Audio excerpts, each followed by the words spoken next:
Kultivimi i grurit në qarkun e Fierit dhe në fushat e Myzeqes vijon të shënojë rënje nga viti në vit, duke reflektuar ndryshimet në strukturën e bujqësisë në një nga zonat dikur më prodhuese të vendit.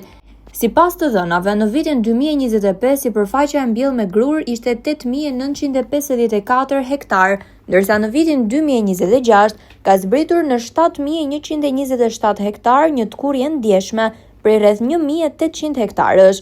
Edhe prodhimi ka pësuar rënje nga 34.884 tonë në vitin 2025 në rreth 28.900 tonë në vitin 2026.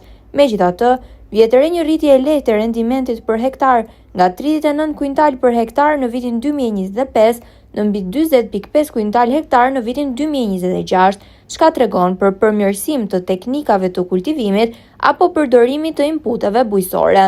Por kjo rritje nuk ka mundur të kompensojë uljen e sipërfaqes së mbjellë, në veçanti, rënja pret kryesisht grurin e butë dimëror, që përbën dhe pjesën më të madhe të prodhimit, ndërsa gruri i fortë mbetet në nivele minimale dhe pothuajse i pandryshuar. Ekspertët e lidhin këtë tendencë me disa faktorë, si kostot e larta të prodhimit, mungesa e subvencioneve konkurruese, si dhe orientimi i fermerëve drejt kulturave më fitimprurëse si misri apo perimet.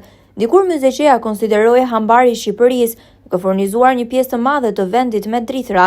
Sot shifrat tregojnë një realitet tjetër, sipërfaqet me grur po tkurren dhe prodhimi po bie, duke ngritur pikpyetje mbi të ardhmen e kësaj kulture tradicionale në një nga zonat më pjellore të vendit.